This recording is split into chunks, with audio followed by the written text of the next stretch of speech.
Alright, for some reason that intro seemed longer than normal, but hey guys, this is Raid Wolf. Hey guys, Kirito Silverheart here. We're back talking Yashahime, Half Demon Princess. And this is Asuna Silverheart. And sorry on the delay, everyone. Asuna and Kirito went to go visit some family this weekend, so... Yeah, we're currently out of town and coming at you live from a remote location. Actually, we are over here visiting our former special guest, Sarabuttons. So, to start this off, who would like to really start this one off? Because as we were talking a little bit earlier, there wasn't really a lot this week, but compared to what we've had in the past couple weeks. No, it was definitely, it was a Demon of the Week type deal. Not unknown to people in the Inuyasha fandom. Some of those episodes were always really fun. This was a fun episode, but it was definitely not anything of importance. Not that I felt like, unless something comes into play later. It was just kind of giving you a feel of what they were doing and their powers and stuff like that. I get a feeling that something that we're going to discuss later in the episode is going to play more heavily into the rest of the series. Oh, yes. So now that we've come across that, let's go into it. While Moha, Setsuna, and Toa are all at the corpse dealer, and our shady little raccoon friend is there too. It's a creeper. The Pokemon raccoon.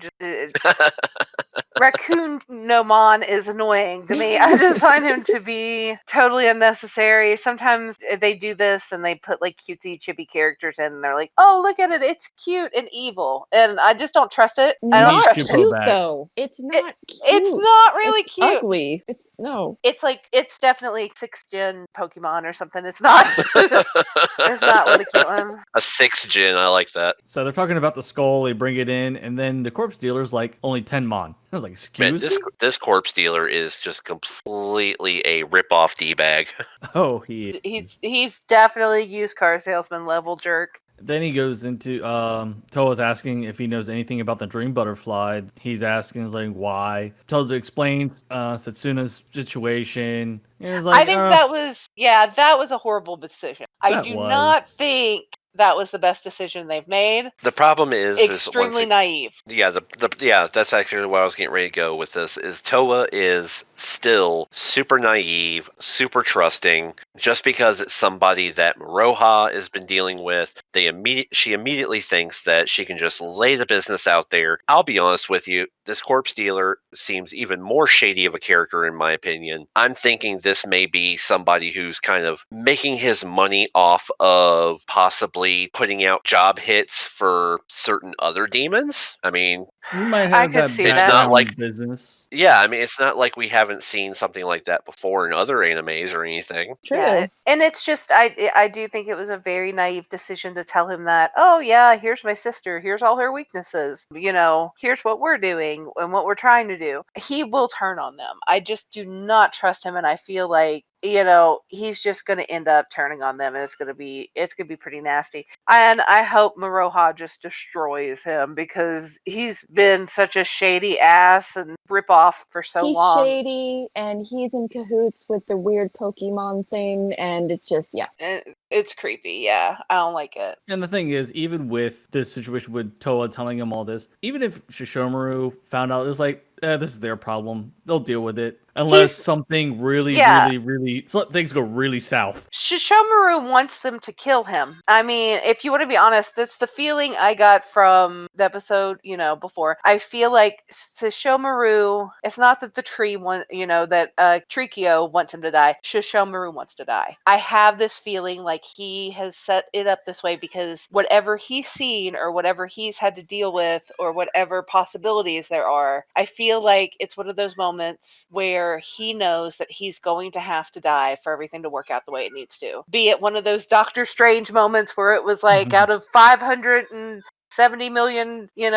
possible endings, there was one where we won. I'm sorry. I don't know if it's like that or if it's just his guilt has consumed him and he wants to die. He's just tired of the crap. I don't know. But I think he wants to die and he wants them to kill him. Well, I mean, if that's the theory that we're going to base off of, then when we get to that other thing I mentioned earlier that comes up later in the episode, then I have another theory to throw on top of that. So he wants them to be as strong as possible. So I don't think he's going to intervene no matter what kind of jerk or weirdo they're dealing with. I don't think he's going to step in. I think he's going to let them live, learn. Yeah. He won't let them completely die, but he'll let them get close. And, it's just one of those things. Then we go they're going down the hill on the bike, surprisingly, with the bike at the moment. With all three of them, you have just standing in the basket. I love Maroha in this moment. Basket, Maroha yes. in the basket with the MP3 player and the earbuds, just bebopping along, freaking she's- hilarious. We watched this with another friend of ours that was, like I said, we're visiting, and we had another friend there, and they're like, "Oh my god, just like her dad, just like her dad." In that basket. And when she starts shaking her butt in Toa's face, which was fantastic too. It's like, and then they're going downhill, and with all the shenanigans that's going on between Murha and Toa, they end up seeing a child that breaks. They're going so fast down this hill, the brakes don't even matter. Slide into the tree, bike breaks in half. Flies into air. Yeah, I Team honestly Rocket. thought this was going to be the moment when the bike just explodes. I know, and then And later where we this find is the where pieces of the we bike. Yeah, this is where we go back to episode 1 when the different parts are scattered.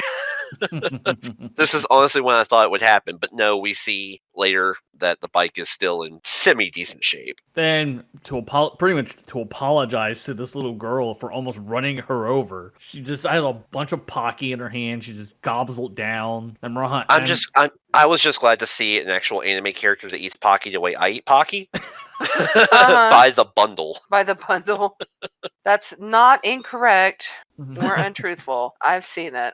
And they're seeing how hungry this little girl is, and then Toa brings up the option of neglect. They go, They specifically said her mother stopped taking care of her because she started focusing on the cat. And I was like, so we knew something right then was off. I mean, although, sometimes if you have children, you're like, it'd be easier just to have a cat instead, but you don't neglect your children cat. No. You Man, want to. got that cat. You want to, but you don't.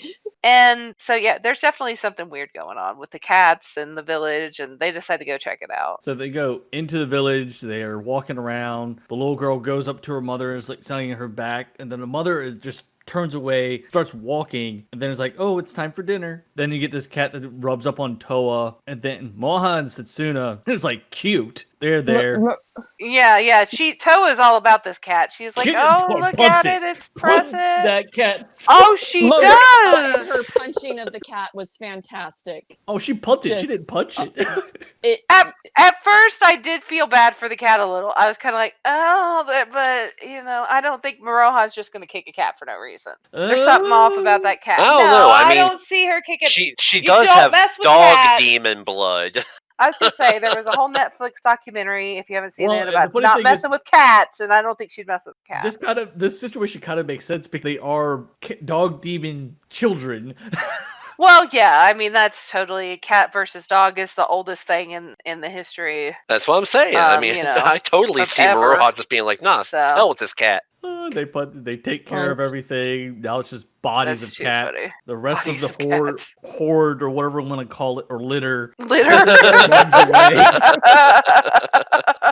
The people in the village are back to normal. They talk about this temple. Yeah, that was people are disappearing from or nearby it exactly. Yeah, that was the thing that got me. Like, I was like, yeah, that's not right. Well, and they also bring up that Toa's sense of smell here and there. She's not. She doesn't. Yeah, well, she doesn't know what she's looking for. That's again something that she is not familiar. She doesn't know what she's trying to smell. She doesn't know what these new smells are. She's not been in this world, and they even said it that in modern Japan, there's just not as many threats as far as like demons go. So I think that's and they give her. I really feel like they puts pressure on her. You're the weakest link. You're going to kill us all. So it leads me to believe she's going to be epic in the end because they usually do that to people who end up being epic. They underestimate the badass. So, and I see where they put it because of that. Well, and also with modern Japan and how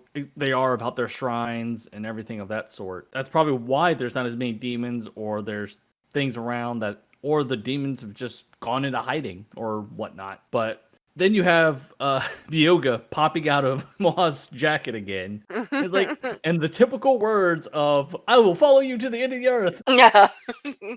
We all know that's a lie. The words he would always say to Inuyasha. Then Grandpa was like, "You liar." Just like, okay, Grandpa, whatever. Right. So they start their walk to the tower or the temple. They get to the old temple, and then she goes spazzing off that the monk looks like Julian, Yeah. May's favorite idol. I thought it was actually her favorite idol. Did I miss that? Did Yeah, I? yeah, it's May's. May. It was She May's. Oh, it calls was it her out and says sister's it was favorite her. idol. It was Okay. May's favorite so yeah, that's idol, where and my everybody's mistake like, was. "Idol? What?" Doll, yes. They've never heard that term before, which I thought was great. What was it? Oh, idol. Yeah, idol. Idol. And it's not something that's known in feudal, and even for the time they spent there, they weren't really focused on taking in the modern times, really. No, not really. I mean, I think the interaction they had with Sasuna was being groomed to be the next great. And I think Moha mainly stayed at the temple with Grandpa and the old people. The old people loved her. Like, to be fair, on Maroha's behalf, those old people probably gave her a lot of food, a lot of money. They thought she was absolutely adorable. And she was basically leading them in Tai Chi calisthenics. Yes, they were very good for their health. So no, Talk I with the think it was a good. monkeys. So yeah, and then they go into after their conversation with the monk that they're okay to stay there. Then there's the smell of demons, and they also bring up that Julian does, or Jewel or whatever his actual name Juan. is. They say he smells as a human. He is not. Yeah, he is not demon. Which I'm not gonna lie, I was immediately kind of suspect about the fact that they call out that he is in this place surrounded by demons and he smells like a human. Mm-hmm. I was a little suspect of that, but I also kind of considered it under the idea of, well, if there's an entire village of people that were, entranced by the powers of these ghost cats, as they call them, then it's possible a monk on his own could be influenced as well. But Yeah, Toa tries to play the music, and from the looks of the character, and this is a little more comedic moment here, where she tries to play the music that May listens to technically for her idol Julian to not my thing.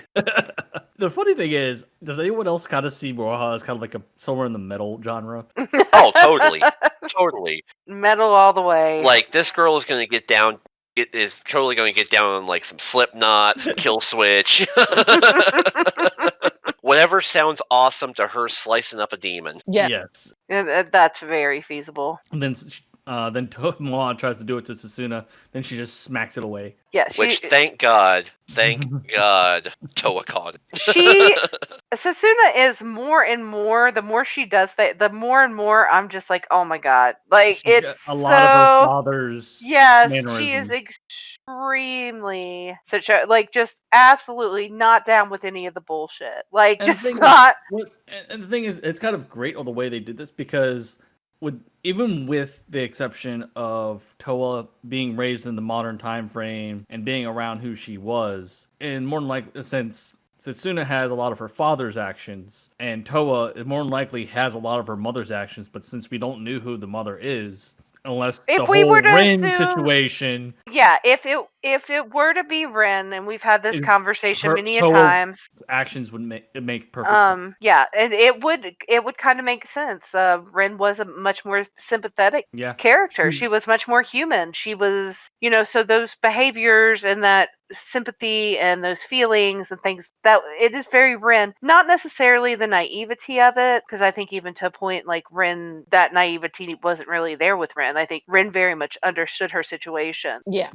Even as a child, her parents were dead and she roamed the countryside with a demon and Jockin, and like it was one of those, she knew her situation. She wasn't dumb to that. Yeah. But some of the naivety is, naturally, because Toa's been in, modern times, had certain luxuries, had certain things that she didn't have to worry about. And then some of it is also, like you said, there is the sympathy, the personality, or the empathy, the feeling, oh, I feel bad for those creatures. I know we had to kill them, but I feel bad for them. That's something that's definitely a personality trait. So if they're trying to convey that and it is Ren, it would make sense. Mhm. But we also, if it's not, then they'll have to show us a mother that is similar to that.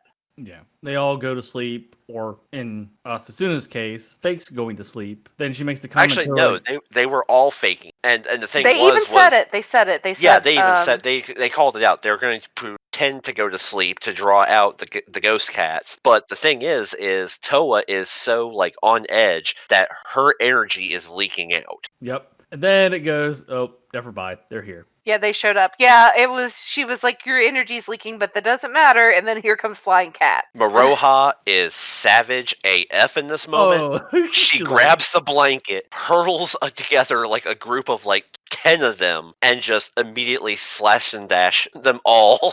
Totally down. Then she has to shout out to Toa behind her because they very well know that her senses are not as sharp as theirs. But at least her combat instinct kicks in, and she's able to take them down in one fell swoop. Which is awesome. All that monk comes walking through, and there's like, how are you not knowing about these cats in the dump? And he failed to notice the phenomenon and everything. He blames it on his lack of training, and then he tells him about the old legend that there was a demon cat that was powerful enough that the monk could not defeat it, so he pretty much sealed it up. And this kind of, I know we had some conversation about Kalala in the last episode. This kind of brings up a little more about, even though, because Kalala is a cat demon, a specific breed of cat demon. Which is a cat demon. They make the comment of, and I kind of said in the last, it was like, the longer they live, the more powerful they are, or as they are. But also, come to find out a little more, forgetting names again. That's true. Owner, Boomerang. Songo? Songo, yes. yeah. I don't know why I'm having brain farts, but yes. But Songo was not her original owner, come to find out. She was actually had an owner before her, and we come to find out that Kalala is somewhere between 200 and 300 years old. That's some information. Right. Some information for people that may have not known or caught something in our last video. Then just fix comments and make things better. Just a nice segue for Kalala lovers out there. Yes. Well, and to make information a little bit more accurate than. Yes.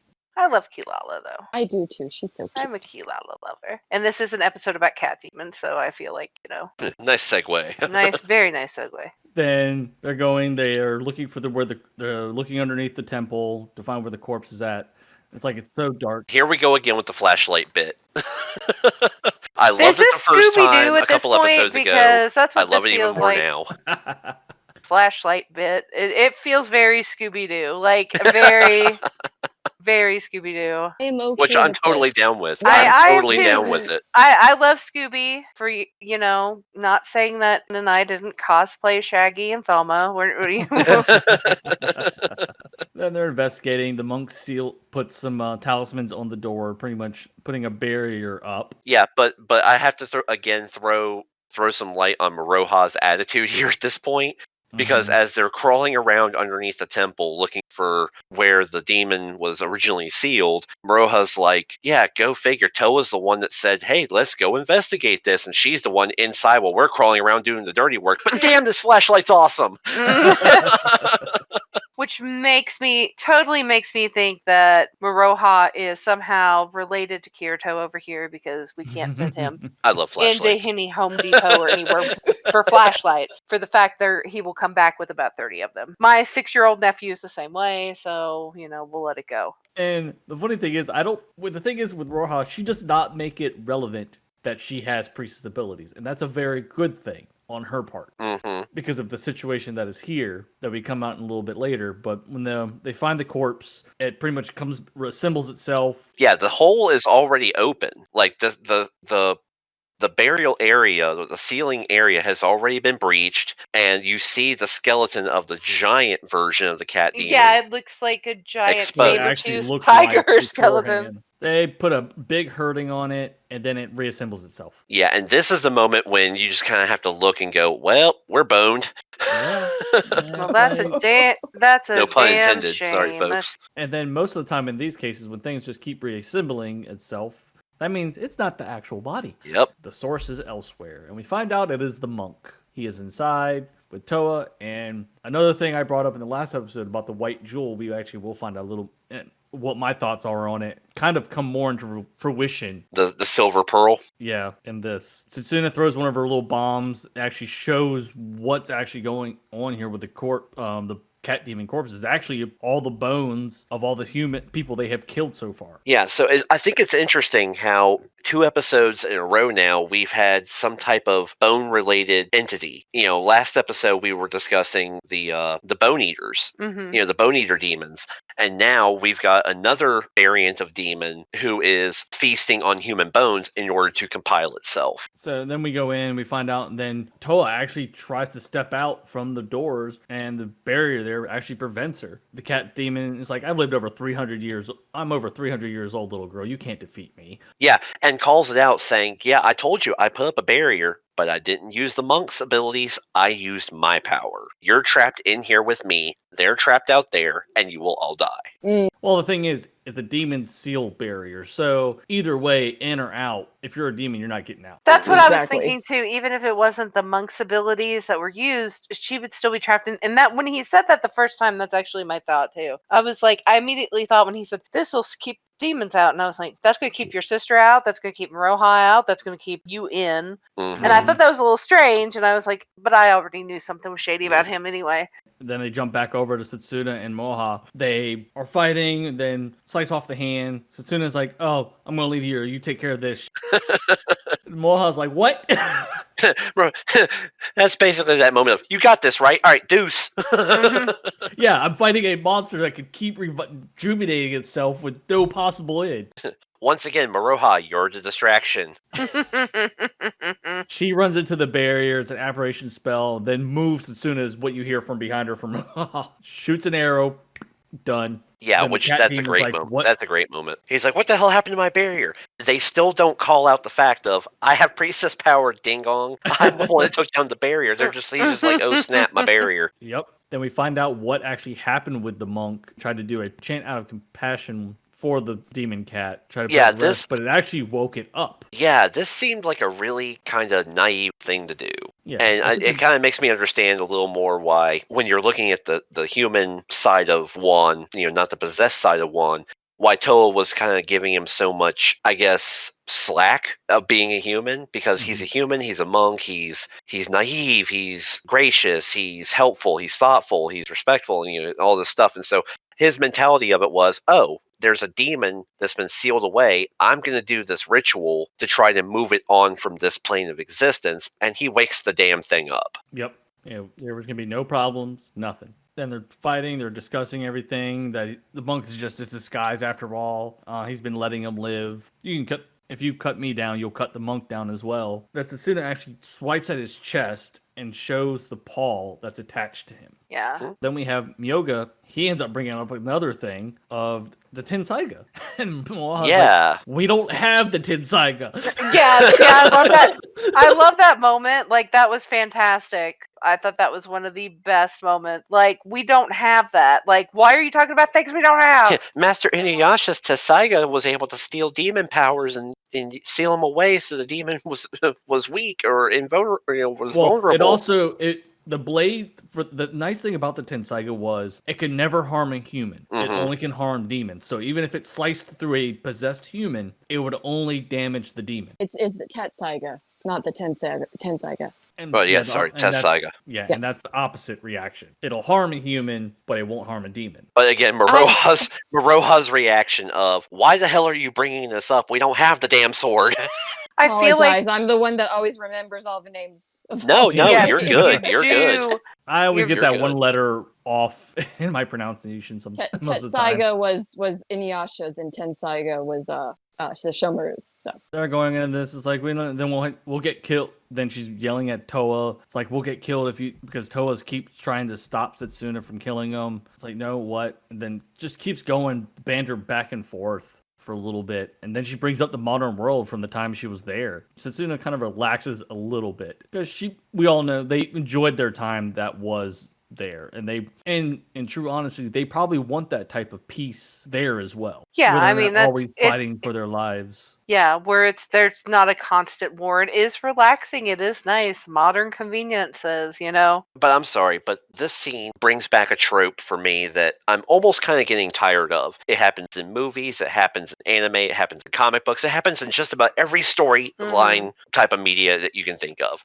And that's where the good guys are having a chit chat. The bad guys just standing there, biding time. I'm like, freaking slash them, attack them, kill them. Finish them! Do what you want to do to them while their back is turned and you have a chance. Yeah. While they're discussing strategy, take them out. Yeah. Then Toa goes in, she taps into the bead again, and then just vines of demonic energy in a way. And then the cat demon's spirit comes popping out. Yeah, she has a flashback to fighting Roothead inside the Tree of Ages. Yep. And his ability to absorb demonic energy. So this brings up a question to me. Is this her finding a way to channel into the Pearl's actual abilities of stealing energy like the Tessaiga does? Or is this her mimicking an ability? I'm going to think going with the first one because of the way this fight went, and then also with the fight before. We did end up getting purification of the Bone Demon from the last episode. Okay. And on this one, we're getting purification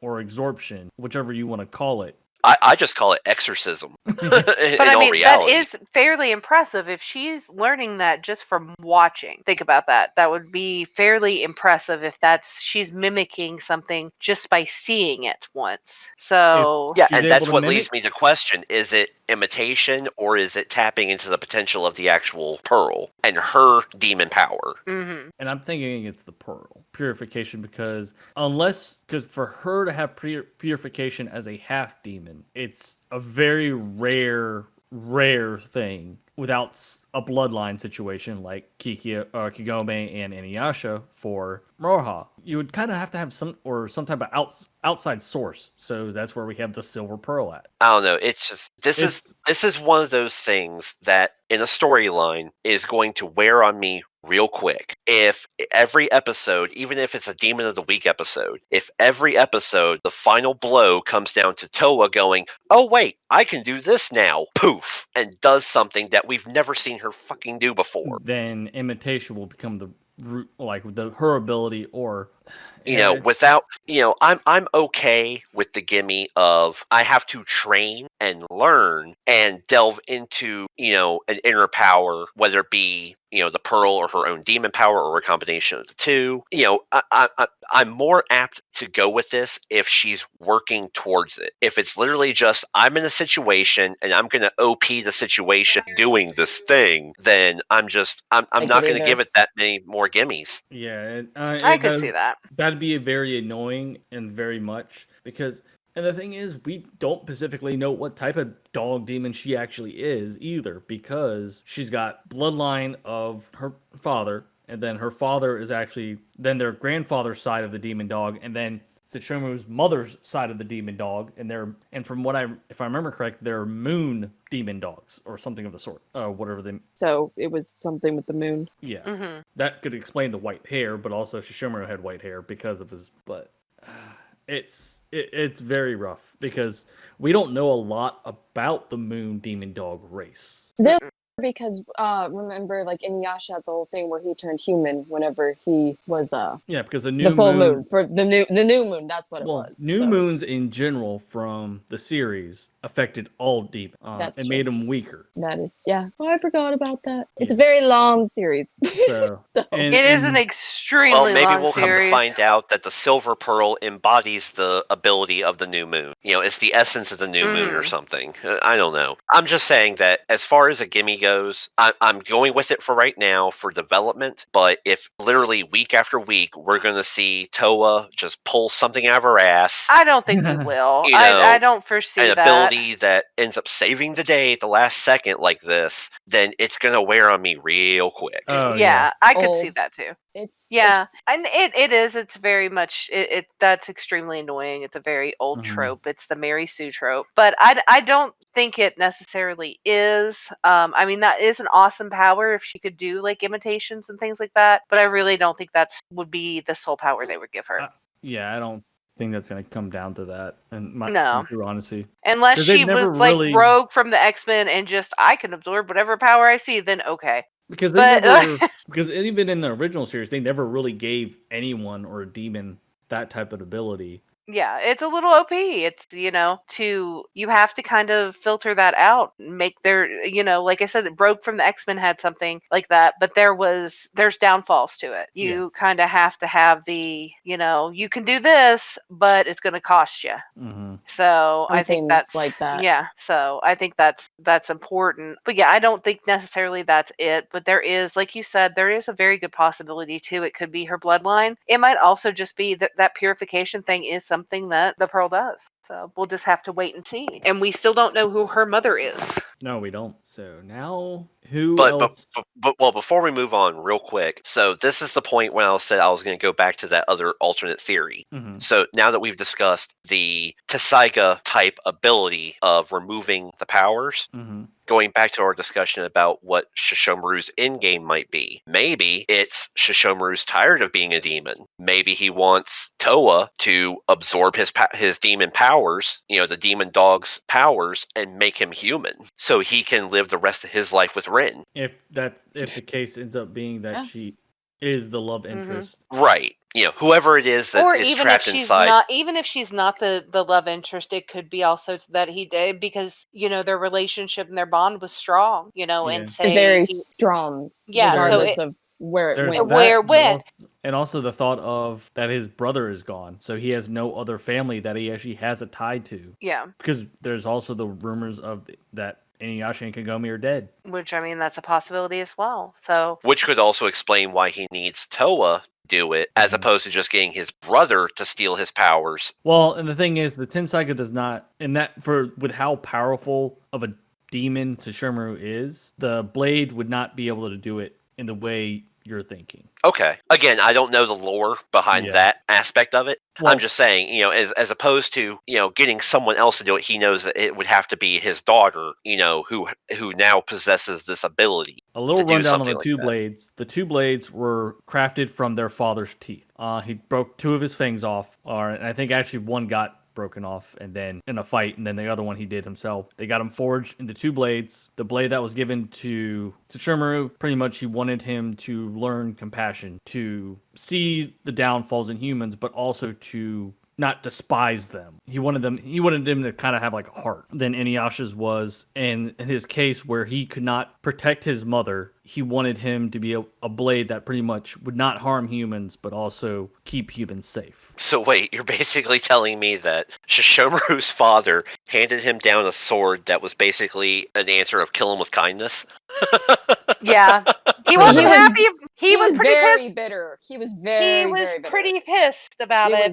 It's like, learn compassion, but if you have to slit their throat, go right the hell ahead. The first two seasons were solely about him being pissed off about this. Oh, he despised humans with a passion. He was pretty mad about that. He was pretty mad. Much because he has a brother now that's a half demon. And his dad wants him to be nice to people. So he wasn't having any of it. So kill him with kindness. I got it. Okay. Kill him with kindness. Their father, even though he was a leader of demons, he also wanted everything to have a peace. He didn't want problems. He didn't want problems with the humans. He didn't want demons to have the problems. He wanted a peaceful lifestyle. I gotcha. They could coexist, pretty much. Because he was tired of the fighting as well, even for the time frame he lived. So is everybody ready? Did everybody watch the preview? Yes. I think the preview is going to be a little. I think next week's is going to be a little more entertaining because we meet a new character. From what the preview tells us is Riku, and we're going to learn a little about him. Toa's got a new blade. He was a pirate. Yeah, the sword that he asks Toa to hold apparently was stolen, but that brought in, if I'm not mistaken, that character that you see, the little short guy riding on the horse, was the character that you see from the first episode.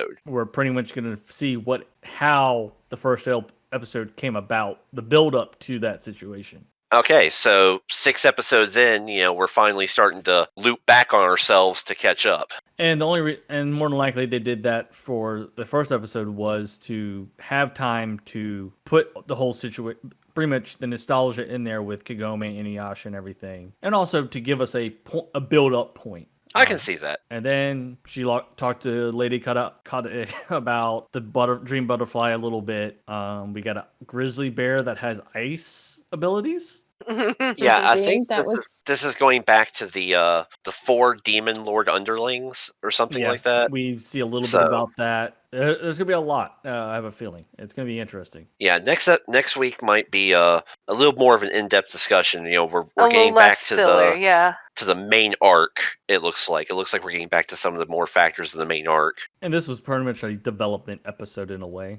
It was a Demon of the Week episode. Let's Well, you know, it was have a a Demon random of the Week fight. episode, but also development for Toa. Right, that's what I was getting at. It's let's have a random fight with the Demon of the Week, but let's go ahead and slip in this new ability. Yeah.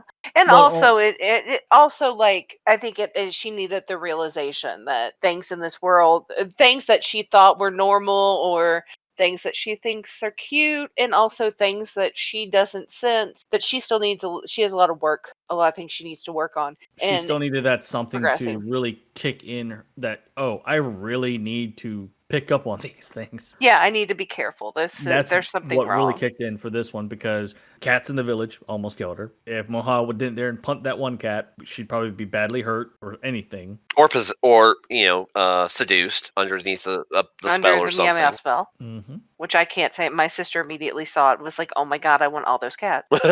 She was like, I surprised could there. die in a place like this. I was like, yeah, Yeah, you that's would. the point of the episode. That's the whole point of this episode. So is that it from everybody? I think so. I'm just I'm worried. Like I said, I'm worried about that give me of, you know, the every episode bad situation. Oh, new ability just out of nowhere. I'm hoping that tapers off. You know, and I'm sure it will. You know, from what I've come to understand about the Inuyasha universe and the writers and everything, they were really good about. You had to give them a few gimmies here and there, but overall, everything came back in on itself. Everything made sense. Everything linked together. It looped back around. Yeah, everything looped back around, and everything was fully explained at some point. So I'm willing to cede the gimme of what we've seen so far in order to progress the overall story and hopefully have a really awesome adventure on our hands.